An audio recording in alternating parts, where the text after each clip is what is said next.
Our next work session is a finance update. Mr. Harris. Gerard's heart's as big or larger than all of our previous presenters. So, yeah, absolutely.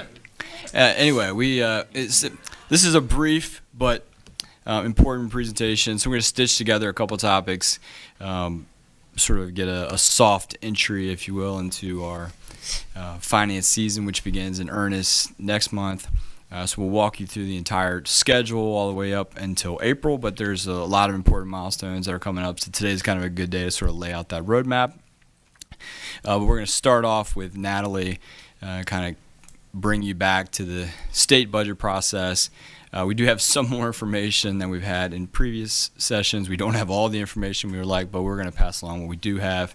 And then we will translate that as best we can into a revenue update.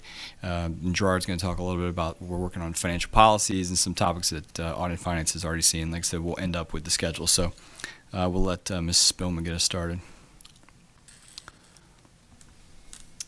Good afternoon. So General Assembly reconvened back on September the 6th and approved amendments to the current year budget. There was little to no adjustment to core revenue sources, so most of the investment that was seen for those amendments are focused on one-time uses. On September the 14th, the governor signed into law those amendments. So we're 6 weeks post that approval, and a few updates that we're going to run through, like Mr. Harris just mentioned, following this quick update. So I want to point out two key dates for you on December the 1st for funding that was identified by the Compensation Board, additional monies going to constitutional offices that will take effect on December the 1st. And then for most of the other amendments, we expect that those monies will be in place effective for January 1. And that includes the state share of the teacher salary increases. Just want to note the K-12 education funding study that was done by JLARC. There was language in the budget amendments recommending that a committee would be established for the joint Senate Finance and House Appropriation Committee members to come together, prioritize those recommendations and policy options, presenting a report out by next November. We are advocating to the extent that possible, expediting those findings and expediting the report to come sooner, and so hopeful that come December 20th, when the governor will be presenting the proposed biennium budget, there will be some language in the caboose budget that also identifies maybe some additional funding in those critical education areas. So with that, we will begin session on January 10th. It's a long session year, and so hopeful that we'll get through the budget amendments and then what legislation gets thrown our way. So turn it back over to Matt, run through some specific funding items that we know about right now. Yeah, so three key points on what we've been able to glean thus far from whatever version of the state budget that you want to call this, skinny plus, again, with the option and the potential for additional amendments when the governor's budget is released in December.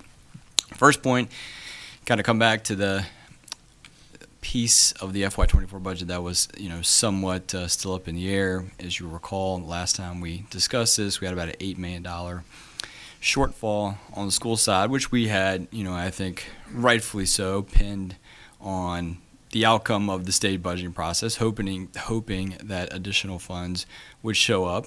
I think you all read the headlines. It's taken us still a lot of time and still some work to do. A lot of glowing headlines about the state's commitment to education through their budget amendments. I think when you peel it back, it really is summed up in these first two bullet points. So the $8 million is going to evaporate for the school division in terms of a need. It's not going to happen on the backs of additional monies necessarily showing up to fill the gap. A lot of the dollars that were put in, or we're going to talk about when we get to the second bullet here, the relief for the school division is really going to come more so on lower enrollment. Their enrollment expectations were, I think, in the range of 1,300 to 1,400 new students for the division. They are finalizing, I think, and are due this Friday their final numbers for their 930 enrollment numbers, but they're looking at something of less than 50 student growth system-wide. So the board has been very diligent over the course of the last couple of years, putting money in the budget as well as the state to deal with growth issues, but that goes both ways. When you have growth, that has costs associated with it. When the growth doesn't materialize, that does generate some savings from a budgetary perspective. So that's more or less how you're going to get home there. There also are some technical adjustments. We sat here and talked about the healthcare renewal rate, that being lower than what was budgeted on the school side. You all have taken action on that. You've put some other resources in motion to make sure that we could hit that 5% target. So that will provide some savings for them. They had done some other things along the way, trim back some of their maintenance items, and I only bring that up to plant a seed when we get to you in December. We'll talk about the schedule here in a moment. I think restoring some of that on a one-time basis will be a good recommendation that you'll hear coming from staff and from school staff over the course of the next 60 days. But all in all, no programmatic impacts that had been, whispered, from here to there as we went through the process because of that one-time projected revenue shortfall, the muted growth in the system. I think all of you hopefully have gotten your numbers from staff now. System-wide, like I said, of less than 50 students, could move around a little bit, but that's where it stood the other day. We'll provide that savings to get them balanced for FY24. Pause 1 minute for that. Yes, sir. Mr. Engel. I just want to say that definitely looks consistent with the numbers that I've seen actually over from 2019 to now. My district, for instance, only had 43 new students total since 2019 in our schools. Yeah. So that's not as much of a surprise to me, but I think it is a surprise to many people in the community. And we will, again, we talk about the schedule. We'll be bringing back full strat as sort of the 5-year update for you before the end of the calendar year. But I think if you looked at our last course of the last couple of years, you've had some big swings up and down, but it's hard to pull the COVID influence out of that. Because you had 1 year in there where they're down 1,500 students. It comes back in a big way the next year. But the net growth over that 2-year period is certainly not in the thousands. So, while 42 sounds low, I think to Mr. Engel's point, it's really not all that, out of character if you take a little longer view on it. But for now, it does provide some budgetary relief and will allow them to get balanced for FY24. Yes, sir. So you're saying only 50 new students net? Just countywide? Yes, sir. So I'm sorry, I have to ask this question because I'm looking at the spreadsheet that you sent me. And it looks like in my district, we had a lot more increase than 50 students projected. So, I'm just trying to figure this out. Well, I mean, again, as we've talked about, I don't think it's been any secret. The growth from a pattern perspective, and Mr. Smith, I think, will address this tonight in another work session, has not been entirely even across the county. The Western Hull Street, there's certainly been stronger growth there. And in other districts, we haven't seen that materialize. In fact, there's been some schools where they see some decrease. So in aggregate, that's what we're looking for. And we'll reconfirm with the board when we get the final numbers. But, if you look at it, again, all 400 plus square miles of the county, that's where we're at. So that's a good thing, I think, from a capacity perspective and from a budgetary perspective. And as we get this, and we sent some information out to the board this week or last week, when these referendum facilities go in, if we can continue to post a few more years of growth in this range, maybe not quite this low, we will really have the ability to catch up and get in a very, very good place from a capacity perspective on a student, countywide basis. So I think it's a good moment for us. I guess part of the equation is that we graduated almost 5,000 students. And so, we have the senior class go out the door. I think it was just a little under 5,000 students, and it's really about the new enrollments coming in, whether they're in any grade from K through 12, or if they're in, certainly coming in the first graders. So it's, I guess, kind of offsets one another when you see how many go out the door and how many are coming in. Yeah. Dr. Miller? Yeah, I'm kind of asking the same kind of questions. You may not, Ms. Harris may not be able to answer this question for me, or maybe something we have to really approach the schools. Is it that the schools said, oh, we have less students coming in this year, so therefore, with that $8 million that y'all were asking for, we don't need it any longer? Is that what's happening? Or is it that there were $8 million gap, there were programs that were supposed to have been served, that were supposed to be funded, and then they weren't funded? And I'm having difficulty understanding how 50 less students would still predicate upon not having to necessarily fund those programs. Yeah, so don't think of it so much as in a programmatic sense. It's really just sort of a very simple terms, customer count. There's less, folks coming through the door, and so it's not a specific program as much as it is, the cost of, not on capital, obviously, we're not shrinking the buildings, but there is a day-to-day cost of, serving the students. And when you have enrollment swing projected, again, it's still growth, and I don't want that to get lost in the mix. It's slower growth. It's not a declining enrollment system-wide. It's just a very measured increase compared to the last couple of years, which, as I mentioned, have been very choppy. So we put dollars in on a contingent basis. We're doing that. Again, you think of the process, which we'll talk about in a second. Is January, February, they're making projections on a one-year basis through their own, modeling that they do for that purpose. And they're building in cost in that budget, assuming that there's going to be an extra 1,000 kids. When those kids don't show up, you don't need to spend the dollars associated with that. I mean, it's really not any more complicated than that. But we're not talking about pulling services back or doing anything along those lines. So when they're figuring out their budget, are they just doing it on a per-student basis? In certain aspects, yes. Okay, so how much are the schools budgeting per student? Do we know that?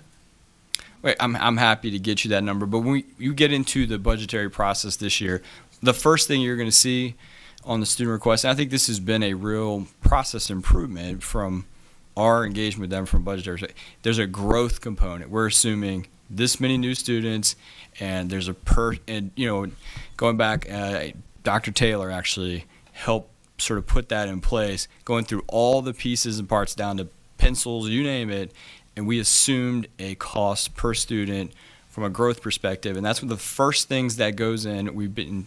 This board has been very diligent in funding that, but that goes both ways. When you have growth, there's a cost. When it does materialize, you don't have to spend those dollars, and they're able to rebalance within their appropriation. So just with that, if I understand it correctly, I mean, is we took $8 million, divided it by 50, we would be able to figure out how much per student. I'm happy to get you the numbers. I'm not suggesting entirely that all of the $8 million will come on the enrollment question. And it wouldn't be 50, right? It'd be 1,000, more like 1,000 or 1,450 students. That's right. Because schools assumed an increase of 1,500 students-ish, Okay. and instead they got an increase of about 50. Yep. So they over-assumed an increase of 1,450 students, which is a lot of teachers and a lot of programs that you wouldn't need if they're not in the school. Okay. Yes, it's not the 50. It's the ones that did not, show It up. did not materialize. Dr. Casey? One is, what we're starting to talk about is going to be a very serious and collaborative discussion with the school board and their officials. I think what we're trying to frame today at a minimum is the state budget processes and what their roles are on a per-student funding and overall funding. So we're having a fiscal discussion for today, but to everyone's point, the estimating of enrollment by school, by district, understanding students per household, elementary, middle, high, understanding, what the schools do in forecasting and enrollment. That's how they determine how many new teachers at a minimum to keep, classroom ratios the same, which again drives the number of classrooms that are needed, which sometimes drives the number of trailers that may be needed if the school is full, or the reuse of existing or underutilized space in an existing school. So all of those are going to be operational and / capital discussions. As Mr. Harris mentioned, the September 30th enrollment is they call it the 30-day enrollment sometimes that you may hear, is a very strong statistic. It's what everybody locks into. Now, again, you'll have average daily memberships and other statistics that arise during the year that sometimes tweaks programs and grants as far as the state's lens. But generally what happens, in my 33 years, it's never exactly the projection, is never the exact right number, but they have to make a guess, because then they got to go out and recruit these teachers, bus drivers, support personnel, based upon what they think will happen. So if you overestimate the number of students, it goes without saying, and you've hired the staffing to prepare for that because of the balanced budget that we have done, and with the state assumptions, with whatever may be certain amendments projected, it goes without saying that if less students are there that you're serving with the staff that was ready for them, you have driven down, in essence, the student-teacher ratio somewhat. Conversely, if for whatever reasons you underestimate the students and more are showing up than you need to, then you tend to have maybe higher student-teacher ratios until you equalize back. So there's always a little bit of a swing with that, or bus route systems sometimes get changed. Sometimes they can get modified mid-year. Sometimes we've seen our schools deploy a lot of new teachers in the month of September if they're taking a crowded school that may have 4 classrooms of 30, if you will. They might add a 5th teacher to drive it down to 25 or so per class. So those are decisions that are made year round, but they do have to begin with, again, the local appropriation. And again, we're working more and more, and as you know, we referenced the Stratus product, which is a visionary and geographical product to help drive us. So this data that we're going to have is going to be integral to the next update of Stratus. I think the message for today is simply that, again, reconnecting to the last discussion point on the budget, the $8 million gap is you charted a good course. We didn't go in there and pull a bunch of stuff out or overreact in any way. It has sorted itself out. They will take a plan to their board on November 14th. It's a Tuesday, to make any appropriation category modifications, but basically would just be able to rebalance, within what they already had on the table based on this enrollment reality. And then we will take this, like Dr. Casey says, load it into our longer term modeling and bring that back and give you an updated picture as you revisit the ordering of your referendum CIP project. So, for today, from a budgetary perspective, this is all good news. The second, Mr. Allen, yes, sir. Yeah, that's why I wanted to just get to this point. So the $8 million gap has evaporated. In other words, it's been addressed. It has been addressed. Yes, that's a great way to put it. Okay. All right, thank you. Yes, sir. Mr. Wenzel, you've Sorry, been patiently waiting. I got to chime in just for a second on Clover Hill, because if you looked at the numbers, the utilization for schools in Clover Hill was the highest. And what I've seen, particularly like Swift Creek Elementary School and some of these schools, is post September 30th, they'll get a large influx of kids. We've got a mega trailer going up at Swift Creek Elementary School. Don't like that. I've got some. And yet at the same time, I've got, in theory, some capacity at Evergreen, and y'all don't want to get in the weeds on all this, but to me, this whole thing underscores the need for us to have a set time. If we've got to go through redistricting on the county side every 10 years, the schools should, at a minimum, have to do that every 10 years. When was the last time we had a county-wide school redistricting? You look at the high school map, it looked ridiculous. These you want to talk about what a gerrymandered map looks like. Look at these elementary school districts. I can't make any sense of it.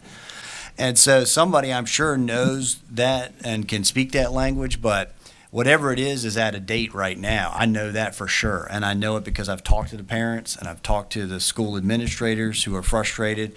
We just paved the play lot over there at Swift Creek Elementary School just in time for a nice big mega trailer to be landed right on top of it as a nice solid foundation. So I look at this stuff sometimes and I just, it blows my mind. To be plus 50 countywide, I tell you, we're not plus 50 in Clover Hill. I know we're not plus 50 in Matoaca. So y'all are giving to us. Thank you very much.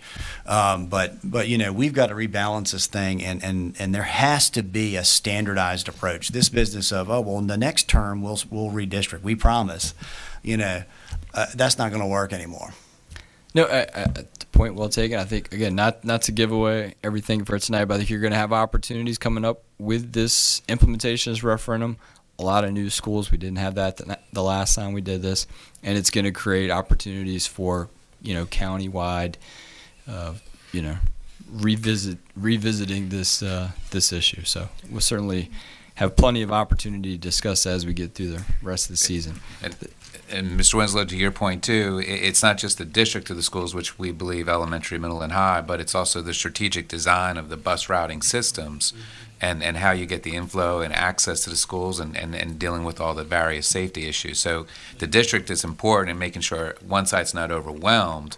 The routing systems also should not be adverse to the people going to and fro from their jobs or other commitments they have at that time.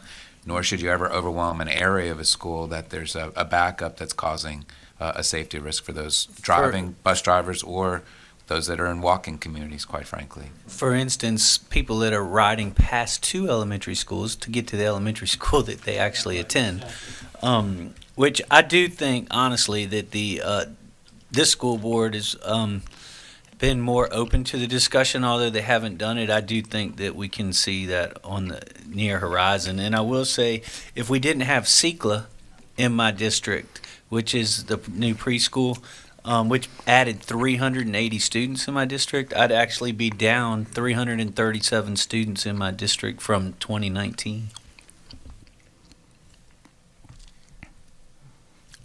All right, very good. So the second bullet is, and again, today isn't meant to be the alpha and omega on any of these topics, just sort of the appetizer, if you will. So the second one is, really kind of when you saw the headlines about state funding for education, it's really captured more in the second bullet. There was a lot of one-time money. I think it was initially described as being discretionary at the division level. And think that's the way the General Assembly thought that they had approved it. The governor's office, right, wrong, or indifferent, put some parameters around that. The Chesterfield Award is almost $23 million of one-time money. I'm going to get into the details of that in a second. But so it's both things are true. There was a lot of money put into education, but it doesn't necessarily resources you could put towards capital or even on a one-time basis, things like capital or other traditional one-time uses. So we will talk about that in a second, but it is a big award for Chesterfield County, almost $23 million. We'll talk about the plans for that in a second. And then we got everything else on the general government side. We still do have some state categories where we receive support. We're plus or minus $100,000 from the budgetary number. So the bottom line is there's a number of components that are summed up in there. There was no surprises. Some categories are a little higher, some are a little lower, but on balance, we're right about where we thought we would be. There was nothing under the Christmas tree for Mr. Durkin. So back to the 22.6. Each locality through the governor's framework was asked to submit a plan for spending this down. Good news is it's not something that has to be done by year end. We've got all the way through FY26 to spend these dollars. A lot of divisions statewide have not submitted a plan. Chesterfield did. They got it in on time. It has been approved. It has come back to them. And this is the general matrix of what they have asked and been approved to spend it on. It's really focused on learning loss primarily, and then you see chronic absenteeism. That has been a priority of the governor. Certainly we've got some spots where that is a challenge in the county. So a balanced plan's been put together by the school division. Had to do it sort of on the fly. Natalie touched on that in her timeline. None of this has been appropriated. Again, that will come back to the school board to ask them to do some appropriation, and then that request will obviously come over to you. I suspect you could see this as early as your November meeting. If not, we'll do it in December. But I have talked to school folks last night and asked them if they could have somebody kind of accompany them over here in November, December, just kind of give you a sense of, beyond the words on this slide, what they intend to do with this. But I think it will provide a nice, potentially down ramp as we get off of some of these ESSER funds and some of those other one-time dollars, and allow them to kind of smooth that out. So there's some real potential here. Again, got multiple years to spin this out, and you're going to get more details from schools on exactly how they plan on doing that. But did want to make sure that you were aware of this topic. All right, I'm going to turn it over to Gerard, just kind of give you a sense of some other things that are in flight in the finance space. All right, good afternoon. We are in the midst of developing the fiscal year 2025 budget. One of the things we thought would be appropriate to do at this time is also to conduct an in-depth and wide-ranging view of all our financial policies. GFOA have recently released some guidance suggesting how we approach our fund balance and reserves. Typically, the recommendation has been to keep a certain amount of months operating cash on hand. Now they're moving to more of a kind of keeping some cash on hand for one-time strategic investments that you all have done over the last few years, but also to keep some as an insurance policy, hopefully to never ever touch. Based on that, there's 6 areas that they're looking at. The first one we decided to look at was our unassigned fund balance. We actually got from our financial advisor all the data from the 53 AAA localities around the nation to take an in-depth look. You can see on the chart on the top right the minimum unassigned fund balance policies for all our peers in Virginia. Right now our floor is at 6% with a planning cap of 8%. What we are proposing to recommend, and this is something that can be phased in over the next 5-year plan, is actually to step that up, to have the unassigned fund balance have a floor of 8% and a ceiling of 10%. There are myriad ways we can do that. We can do it through year-end that we've traditionally done over the last 3 or 4 years. So that would be the first recommendation that we have. As we go through fiscal year's 25 budget process, we will come back with some more of our findings and recommendations. We are currently working with HR to look at our healthcare plan. There have been some discrepancies between rates between us and schools, as well as there's some areas where employee utilization is higher than average compared to other local employers. So we're looking at the plan design holistically to see what we can do to provide more services, more efficient services, and also put a cap on any rate increases that we will be seeing over the next few years where possible. And then finally, we are looking at the tax relief program. Over the last few years, you've made some significant changes to that program following on the Social Security Administration cost of living adjustment increases. They have just announced that for 2024, that is at 3.7%. But again, like the healthcare and unassigned fund balance policies, we are looking at this more holistically and wide-ranging, and we'll be coming back to you all in the next month or two with recommendations for that plan. Mr. Winslow. What is the driver of this policy recommendation from GFOA? Is it pension programs that aren't being paid for by other localities that's sort of spoiling the whole soup here? Or No, what's happening? No, it's simply an refreshing best practices. Was it Fitch? Moody's and Fitch have underwent rating changes. The entire scorecards are changing on the rating agency side. GFOA is kind of our group that we're part of that helps us, keep abreast of those changes and make sure that our, local standards are in line with best practice. We look at this periodically, so it's not driven by any particular thing. It's probably just time to take a fresh look at it, but this is something that will come back through, the Finance Committee and back to the full board with budget adoption. So, again, nothing action-oriented today, just, again, planting some seeds. I just ask because it is a large percentage. It's a lot of money over time, and obviously you want to have a rainy day fund that is able to withstand whatever's thrown at it. But it's, these are sizable numbers of we're talking about a $2 billion budget. Well, I think it's a little bit tough to see. It's a big slide, but we're up there in the Navy at the top, and you see sort of our peer group just within the Commonwealth, and our level is considerably lower than that. That is our, from a finance perspective, that is our absolute peer group. So I think we're never going to try to be at the very top of this, but we need to be further to the left on that chart than we currently are. Thank you. That's a great point. Go ahead, Dr. Casey. I was just going to append to that. Two points to consider too is the board in years past and currently, if there's things we need to reserve monies for this, that, the other thing that are more specifically identified. Sometimes the higher you have your unassigned, the less you have to put acorns in different buckets. So there is a nexus between creating a lot of little buckets versus creating a sort of a master rainy day fund overall. The second variable that's quite frankly out there is the risks, if you will, that are out there, the business risks, economic risks, pandemic risks nowadays that are out there.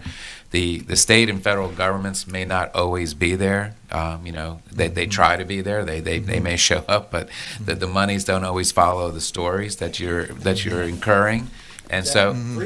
And so having said that, not to say that there's hundreds of variables that go into the analysis, if you will, but as again, just from my experience too, these rating agencies are really needing local governments to be, in control of their own domain sometimes more and more, and not relying upon a state or federal rich aunt or uncle to come save the day for you when you have a problem that wasn't your creation. Now, if it was your creation, there's an accountability factor, but these rainy day funds are really for things that were really not born out of something that we did ourselves.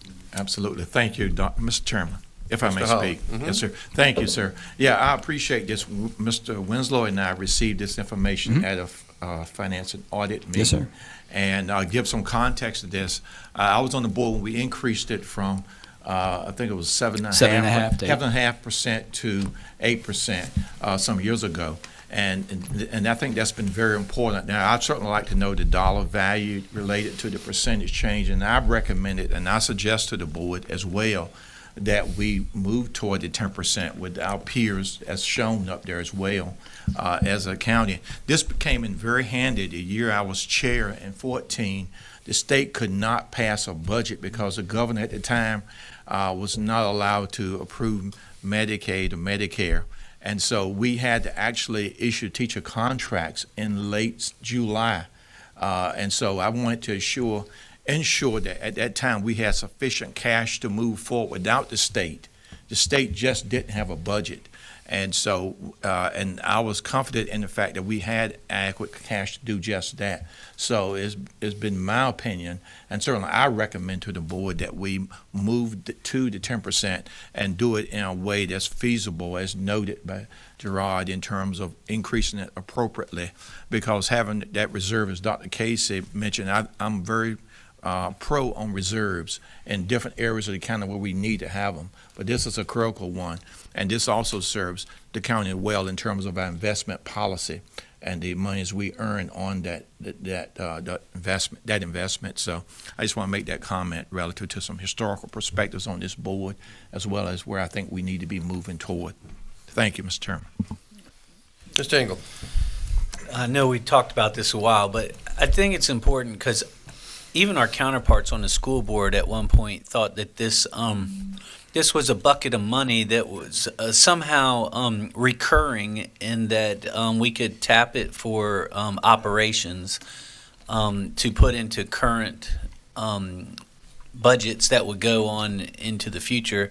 And I think it's important for everybody to understand this.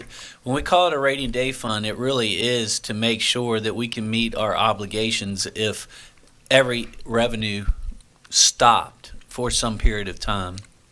And without that, we would lose our AAA bond rating, which has allowed us to finance schools and other infrastructure that we would have to spend a lot more on, which would mean we could have less needed infrastructure improvements. So I think it's really important for our citizens to understand that, yes, it is what is referred to as the rainy day fund, but really it's just a fund that's there to ensure that we can meet all of our obligations in the event that we had no more revenues coming in for a period of time, and that's not for use for regular routine operations. Yeah, no, Mr. Engel, that's a great point. I think, Gerard's right to bring you all this GFA guidance, because what it does in there is it kind of separates, these strategic investment reserves, and we're going to bring this back to the full board. And I've had conversations with Ms. Coker, even recently, about bringing it back to the school board, particularly as they get some new members to educate those folks.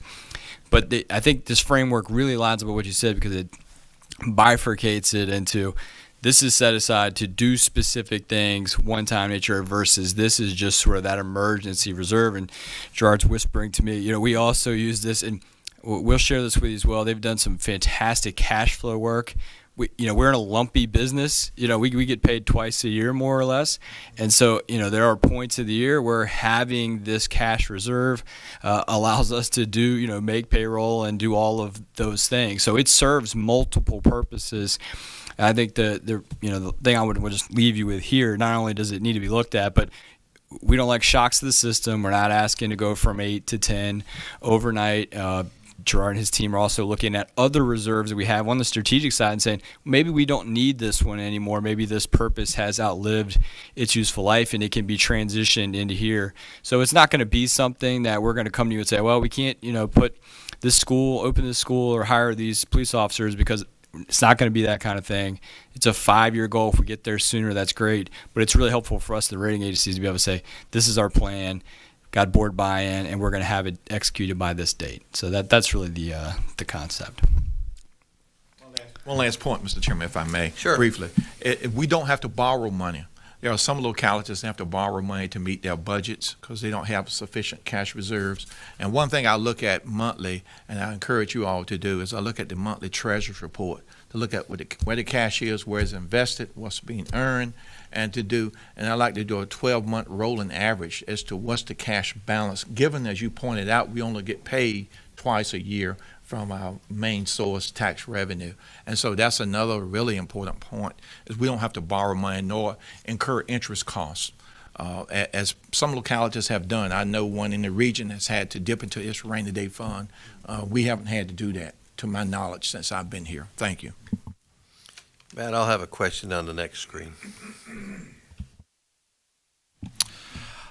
So we, as I say, in the midst of fiscal year 2025, before I come up here, I just spent the last 2.5 hours with our capital analyst going through our requests. The team downstairs is hard at work going through all the new additional funding requests that we've received last week. And just to provide some context, for our operating budget, we have received 180 requests, and I know there are some more that are going to still trickle in. Over the 5-year period, that would be an ask of an extra 138 FTEs and cost $140.2 million. On the CIP side, we have received 92 requests. They total about 700. Yes. For the community who may not know what an FTE is, can you explain that? Basically, a full-time employee, a person, a body in a seat. Well, there are people at home Yep. going, I don't get Yep. what that No, is. I get it. Yep. And that can be composed of 2 part-time employees or a full-time employee to equal 1, right? Yes. Yep. On the CIP, we've had 92 requests totaling about $762 million. On an average year, we may be able to make strategic investments in the kind of $8 to $10 million range. We've done a great job, thanks to your suggestion, Mr. Carroll, of publishing what we can't do. And I can tell you that some of these things that are on this list, we'll be making that document this year, in all candor. But we are working through those requests with the departments to see, what can we achieve? We may not be able to achieve all in 1 year. Can we do it over the 5-year period? That's the review process that we're currently going underway right now. And just to be very, very clear, for those that are following along, this is just county stuff. This is not a school list. So yeah, we fully fund our budget, that kind of language. We're sensitive to that, I guess, but it's never, all of these things are not going to get done in 25 or the next 5 years. But just to give you a sense of the magnitude and the amount of work that's going on to look at this stuff. That $140.2 million is over 4 years, though, right? So, because $140 million by itself would be 25% of 1 year's. That's a 5-year total. All right, 5-year total. So it's not quite as it's more like a 5% versus 25%, but still significantly. It's still a very significant number. So- One of those things more courtrooms. Is one of those things more courtrooms? We have had that request, yes. Okay. Yeah, this is these It's are gonna be a fun season. these are raw totals. This has not made it through the internal processes before it gets you. We're just giving you a sense of where we are in the process and the amount of hands that go up at this time of year. Yes, sir. So let me just make sure I understand this correctly. So right now, we have 180 requests for additional funding requests of things that we did not fund in our budget, right? Or they could be brand new. Oh, Yeah. brand new, all right. And that number between 2025 and 2029 comes out to about $140.2 million. That's only on the operational side, not the capital side. That's correct. Okay. On the county. So, and what percentage on a yearly basis would the 140 be if you break it into the 5-year period? What would that come out to be? How much we would Well, fund each year? What's the percentage of the budget that we're not funding right now over a 5-year period? If just looking at these. Oh, I mean, of that total over a 5-year, what would not get funded? Probably, the better part of $100 million. Okay. So, and my point about this is we run a very tight ship.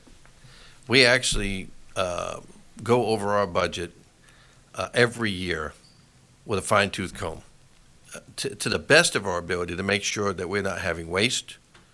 And even in the end this year, and I don't know, you maybe have it coming in another slide, we may have $25 million that we don't use. Is that right? Is that the number you're looking at? It's absolutely in that area. So that's But that's because we had employees that we needed that we couldn't hire, right?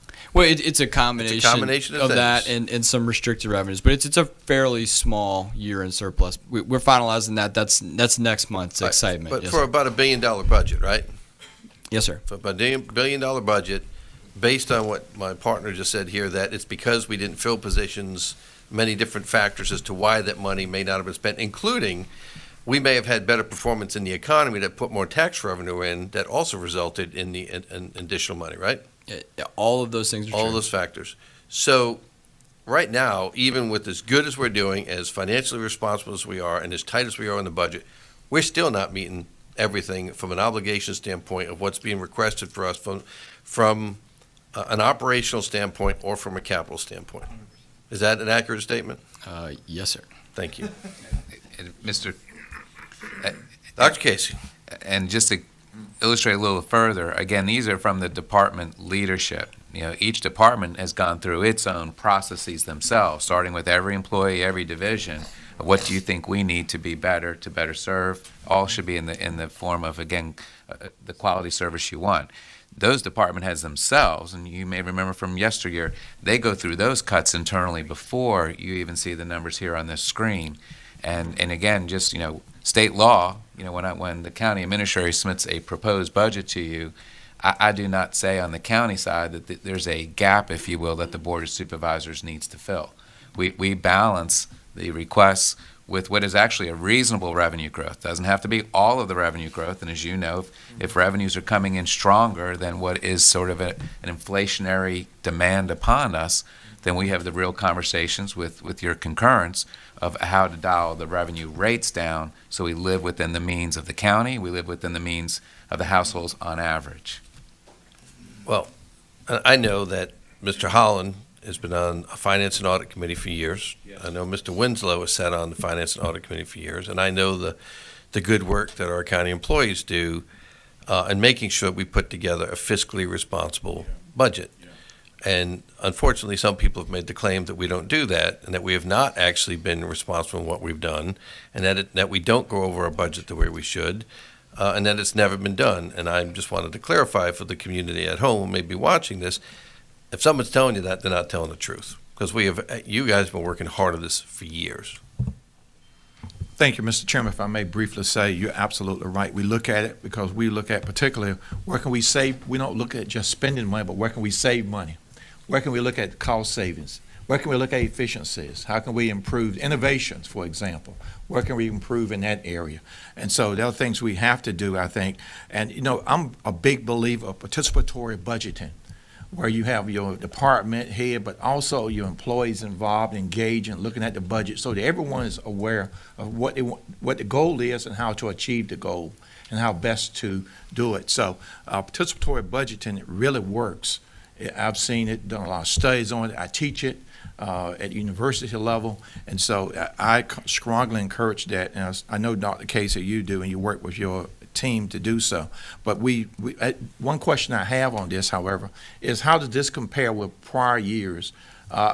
But be mindful, however, we do biennial budgets, 2-year budgets, 1-year operational, but biennial budgets as well, as the state does for the most part, along with the 5-year plan. How does this look compared to what we've had prior years, eliminating the pandemic, if you will? Yeah, no, I mean, I think this is a fairly, routine kind of look at it. Okay.